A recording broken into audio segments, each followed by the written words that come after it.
de MCA UGT de Navarra. La finalidad de la rueda de prensa es presentar ante los medios de comunicación algo que tiene que ver con una plataforma en defensa de la industria que está siendo seriamente comprometida en negativo por la reforma laboral.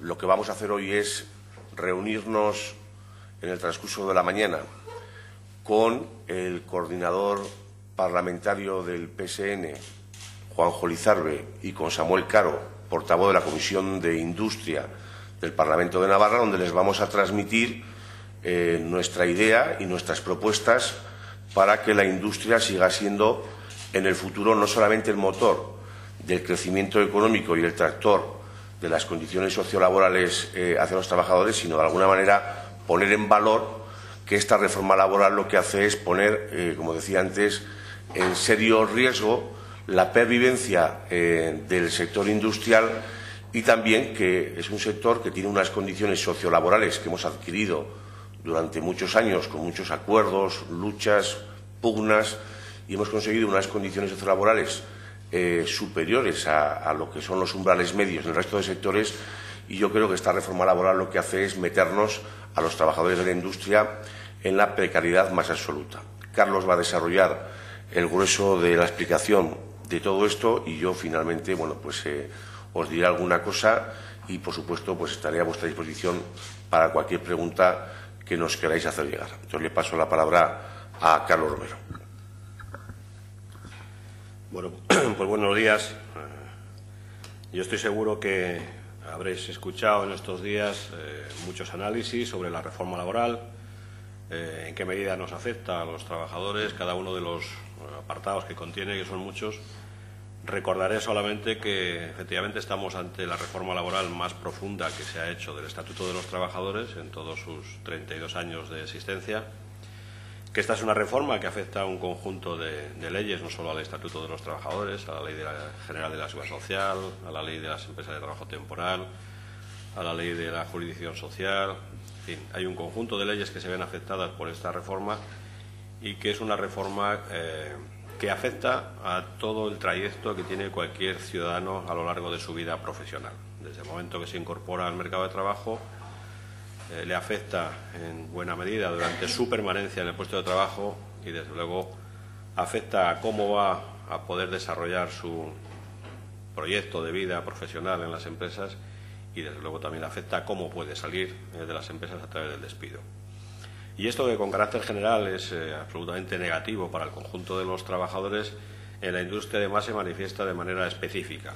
Tiene problemas concretos que le van a afectar a la industria, porque si bien esta es una reforma que, aunque se hace en un momento de crisis y con el pretexto de que esta reforma va a ayudar a salir de la crisis, no es menos cierto que en el caso de la industria, donde la crisis se está manifestando de manera diferente a otros sectores de actividad en los que la evolución del empleo, la composición del empleo ya es más precaria de por sí, la industria, que es siempre un sector de la economía que ha aportado mucha más estabilidad, mucho mayor crecimiento económico, unas relaciones laborales mucho más estables, unos contratos de trabajo también mucho más estables que en la media del conjunto de la economía, pues vemos cómo esta reforma laboral pretende hacer tabla rasa con todos los sectores y darle a la industria un tratamiento semejante a la de cualquier otro sector que se ve mucho más afectado por la situación de crisis. Y vemos cómo los modelos de contratación que se plantean como novedad en esta reforma, primero, no solo no reducen el amplio abanico de modelos de contratación que tiene ya nuestra normativa, sino que dos de los ya existentes los empeora de manera notable.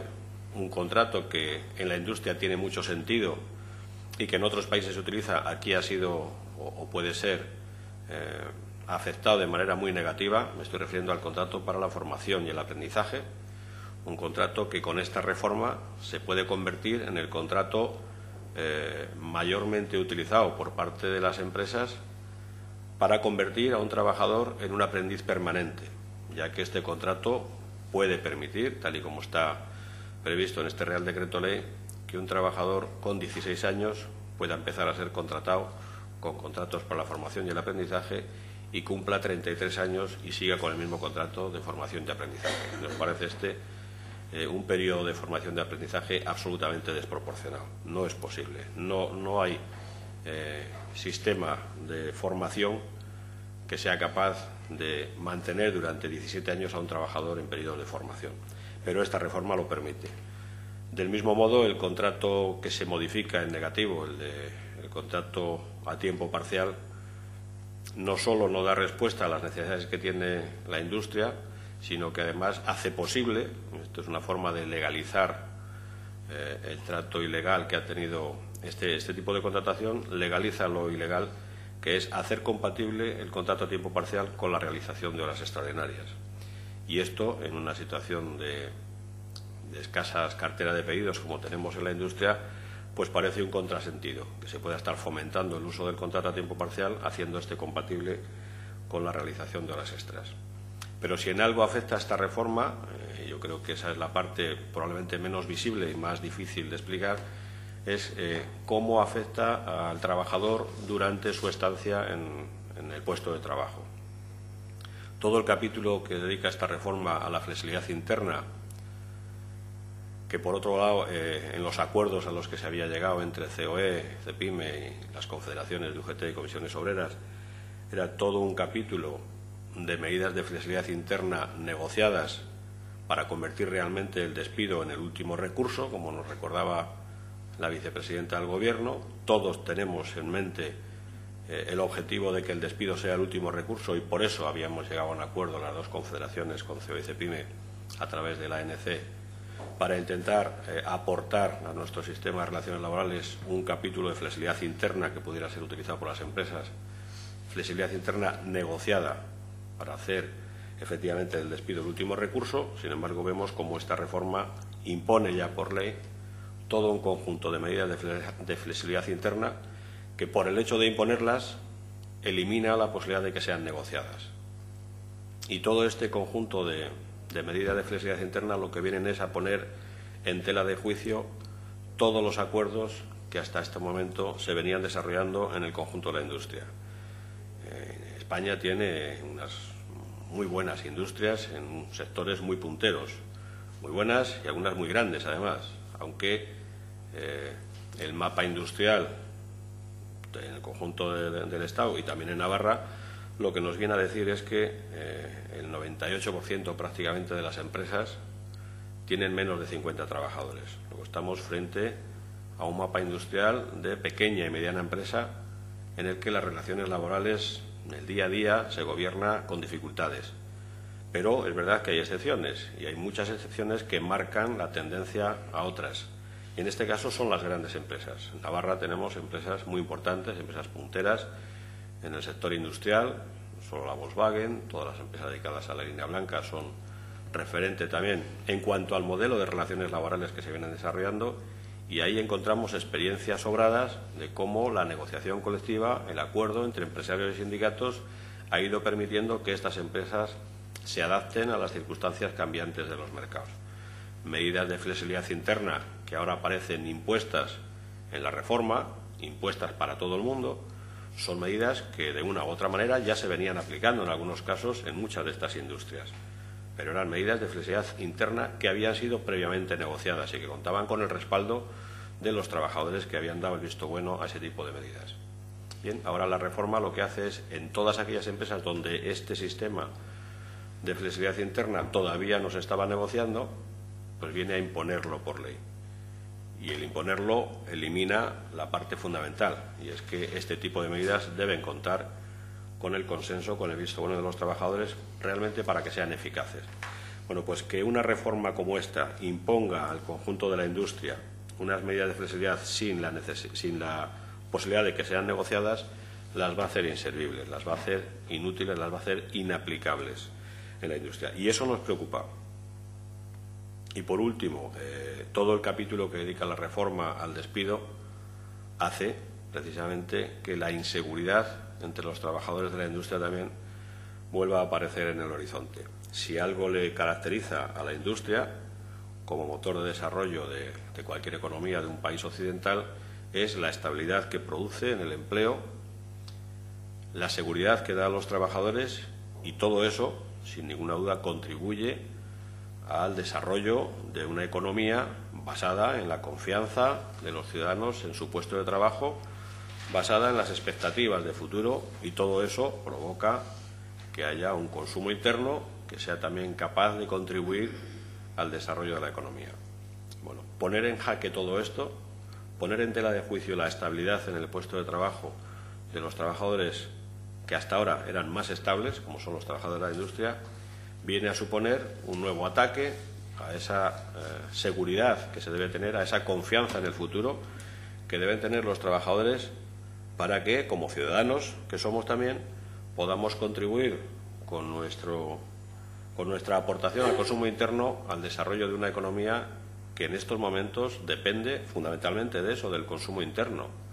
No están los tiempos como para pensar que la exportación sea nuestra primera opción de desarrollo económico. Todo el mundo que está viviendo situaciones de crisis vemos cómo mira hacia adentro, intenta interiorizar todos sus mercados, y cada país está intentando primero producir para sí mismo y luego, si pueden, exportar al resto.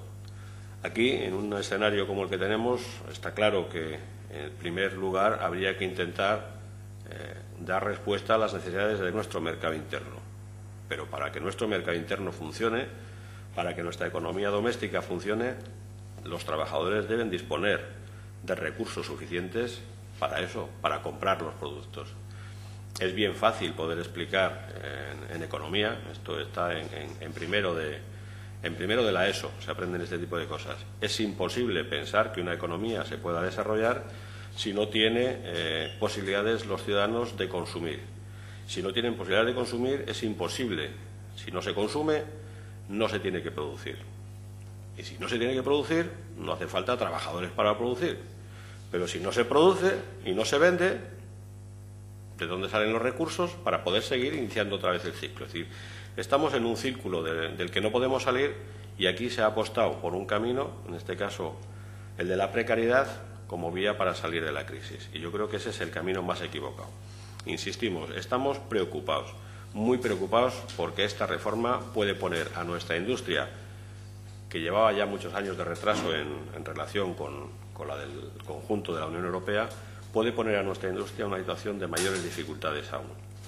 Y si ya un modelo de crecimiento como el que teníamos, que necesitaba que la industria actuara como motor, si ese modelo en estos momentos ve peligrar el futuro de la industria, acabaremos en un modelo de país que a lo mejor es el que algunos dirigentes del Partido Popular pretenden que tengamos. Cuando escuchábamos hace un par de días al señor Arenas decir que él pretende que Andalucía se convierta en la zona residencial de Europa, pues a lo mejor ese es el modelo de país que algunos gobernantes tienen en su cabeza. Para nosotros, un modelo de país desarrollado, como ocurre en Navarra, como ocurre en Euskadi, en el que el peso de la industria hace que su economía esté mejor que la media, que su estabilidad en el empleo esté por encima de la media, que su poder adquisitivo esté por encima de la media, todo eso solo es posible en aquellos sitios donde la industria tiene un papel protagonista.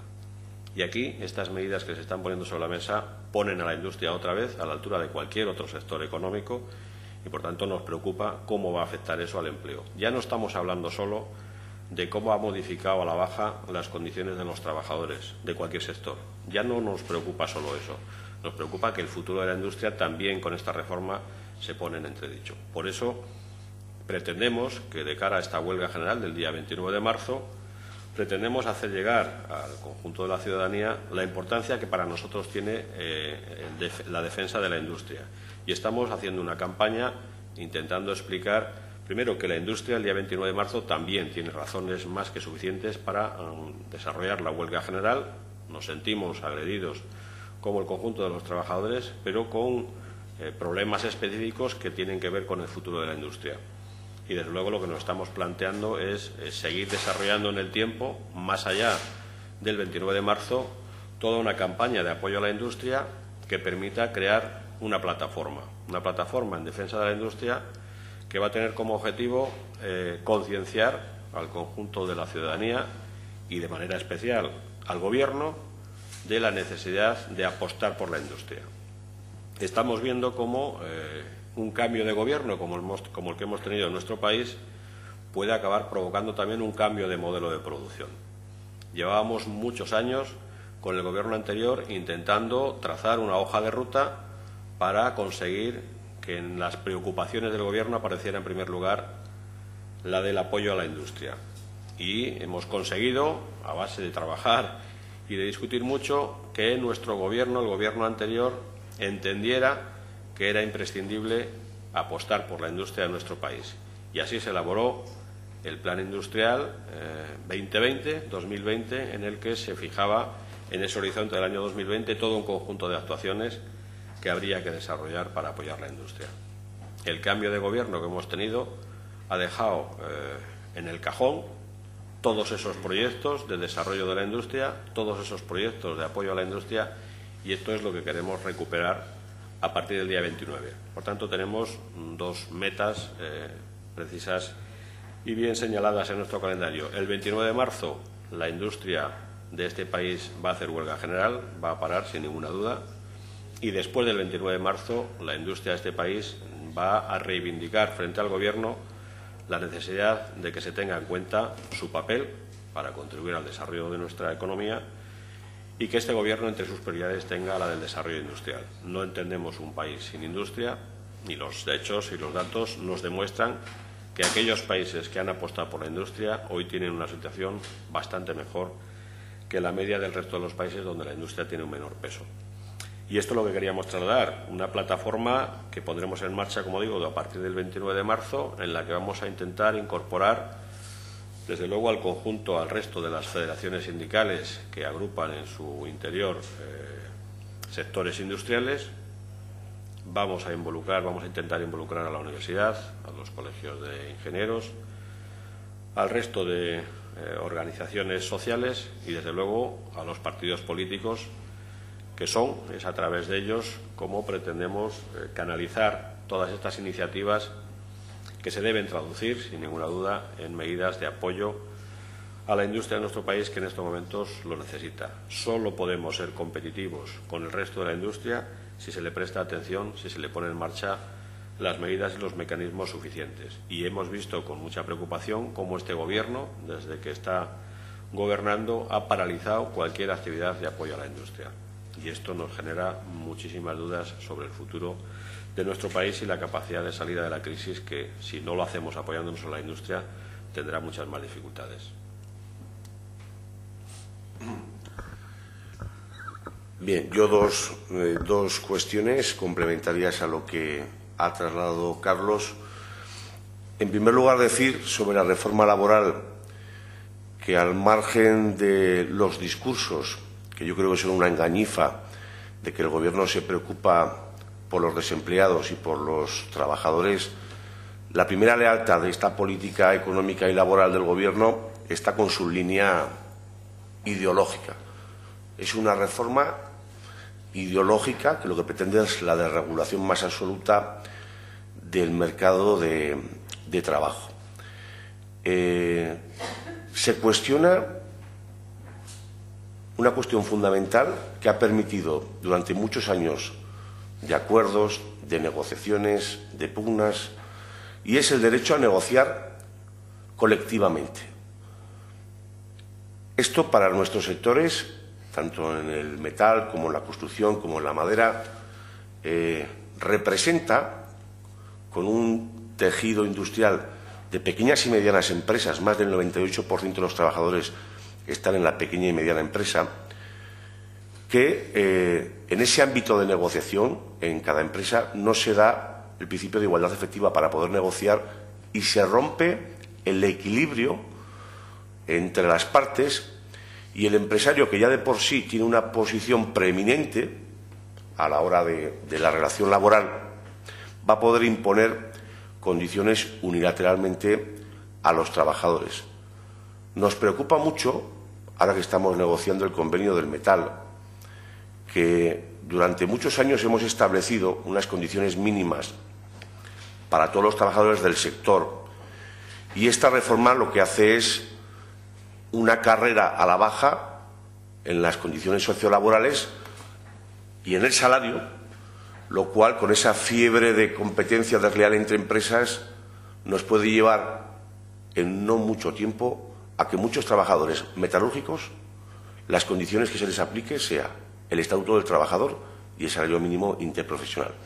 Frente a esto, el día 29, los trabajadores de la industria, tanto del metal como de la construcción como de la madera, de manera solidaria van a secundar mayoritariamente la huelga.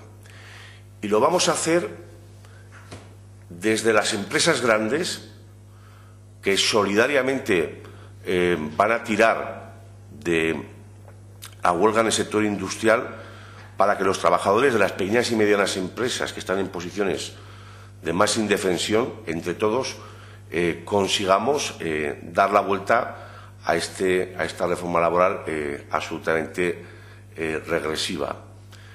Decir que el parar el día 29 supone dar un paso importante por el futuro de las condiciones de los trabajadores del sector industrial en Navarra, y que al día siguiente de la huelga general seguiremos apostando por un convenio provincial fuerte que garantice unas condiciones mínimas para los trabajadores.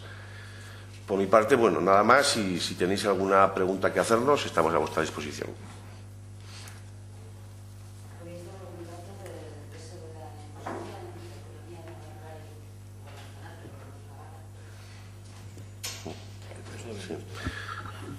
El peso del sector industrial en la economía navarra está en torno al 24-25%.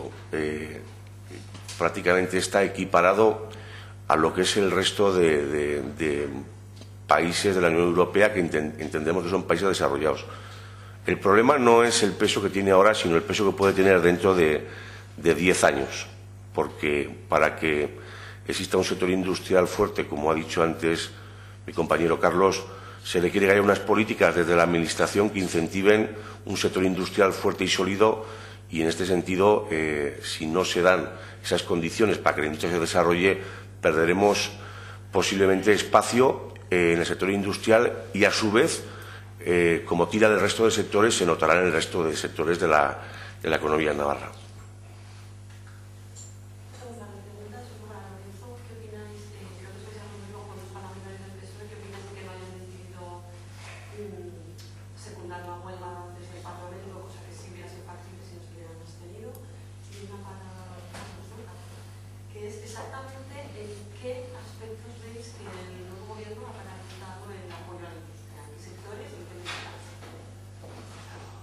No entendí la pregunta. ¿Que no han decidido? ¿Repetirla? O sea, que no se ha sumado la huelga, no se ha sumado la huelga porque el PSOE se abstuvo. Entonces no hay mayoría de los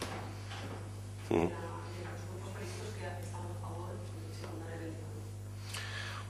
Bueno, yo creo que ante una convocatoria de huelga general,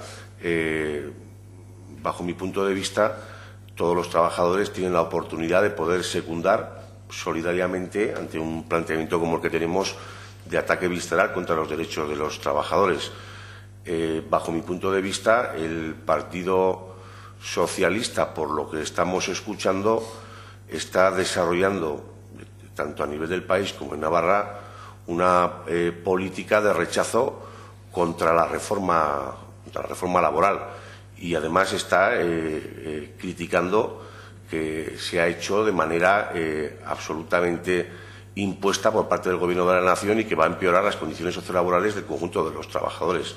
A partir de ahí, si individualmente los trabajadores que tienen su responsabilidad en el Parlamento política, pues si hacen o no hacen la huelga, pues será una cuestión ya de la coherencia de cada uno. Pero en todo caso, a nosotros lo que nos vale es que, de cara al futuro, los grupos políticos sean conscientes que nos han creado un marco legislativo absolutamente regresivo para los trabajadores en este país, que eso nos va a llevar a una devaluación tanto salarial como de condiciones de trabajo, y que nos retrotrae 30 o 35 años en nuestros derechos, que nos lleva a etapas prácticamente preconstitucionales, rompiendo el equilibrio en las relaciones laborales.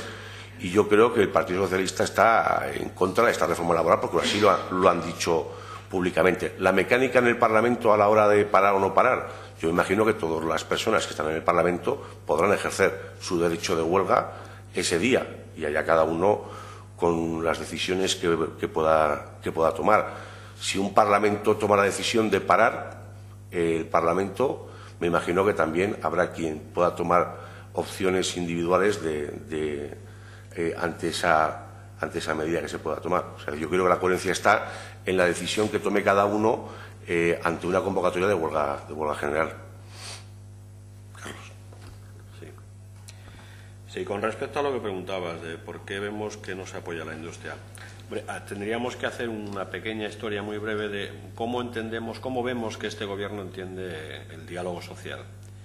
Pues para nosotros todo el proceso de diálogo social ha sido el vehículo que nos ha permitido que el Gobierno anterior estableciera políticas prioritarias de apoyo a determinados sectores de la industria.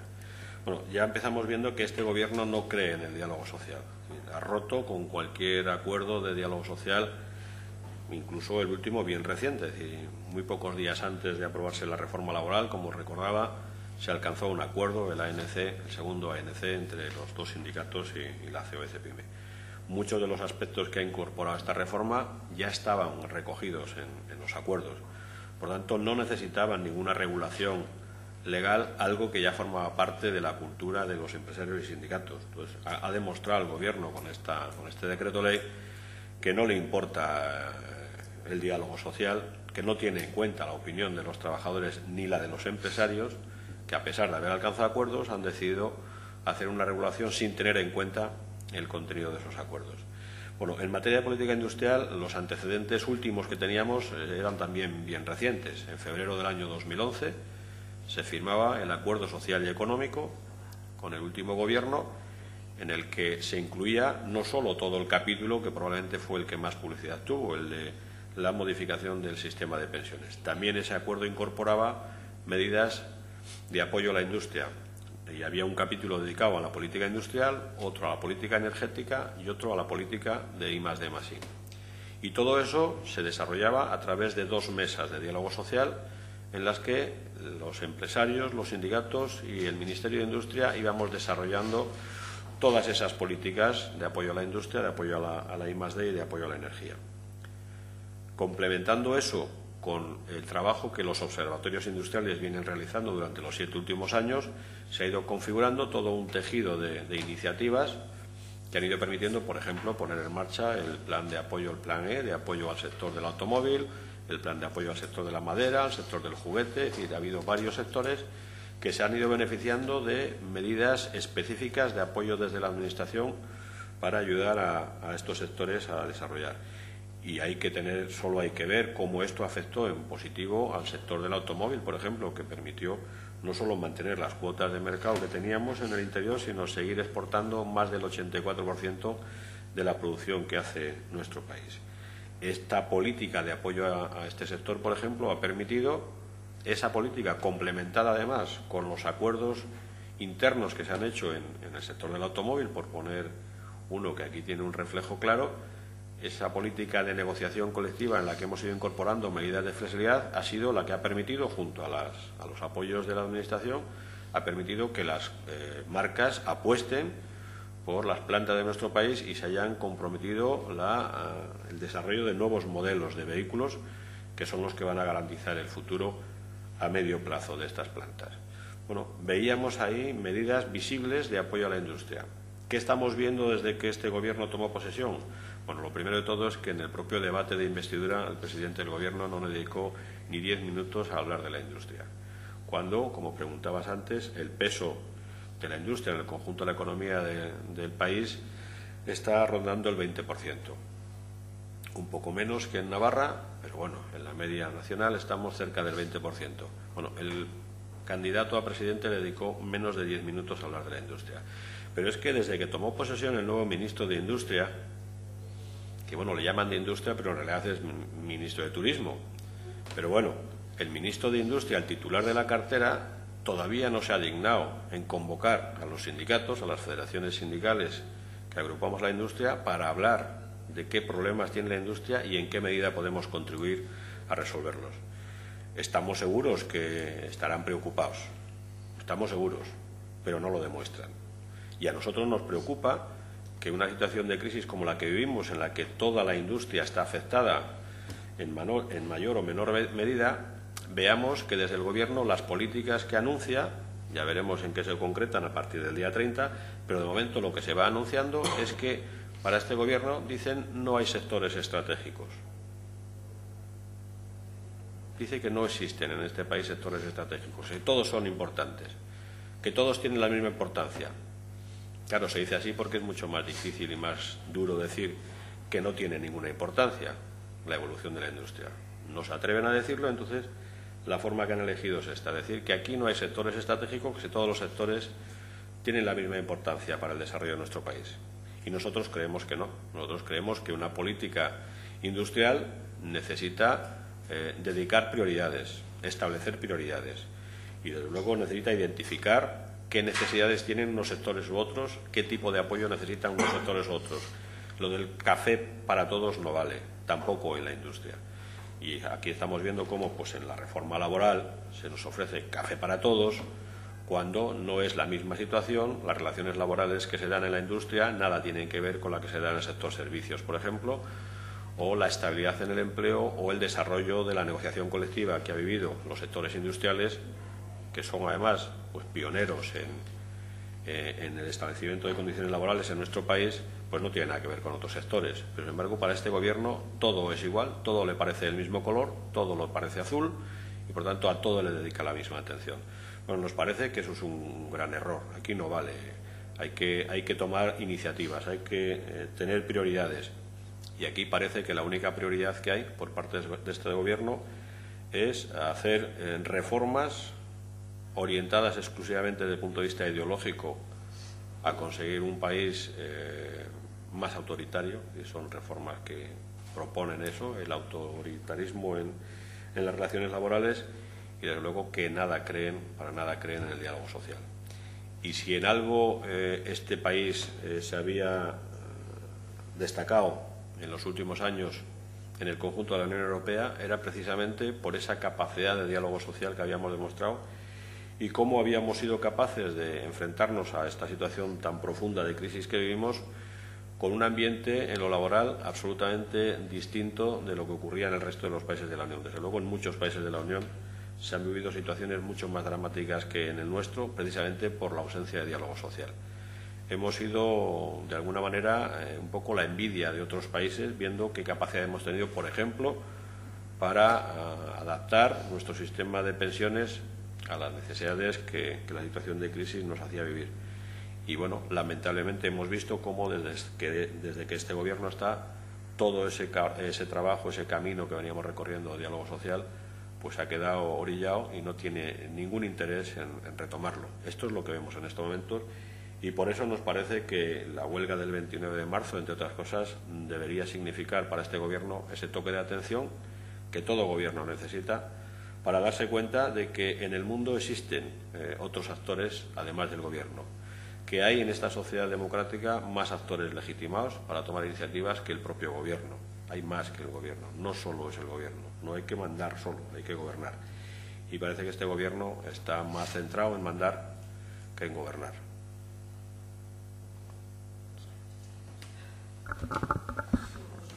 ¿Tenéis alguna pregunta más? ¿Estás tú solo? Pues vale. Bueno, oye, pues gracias. Bueno.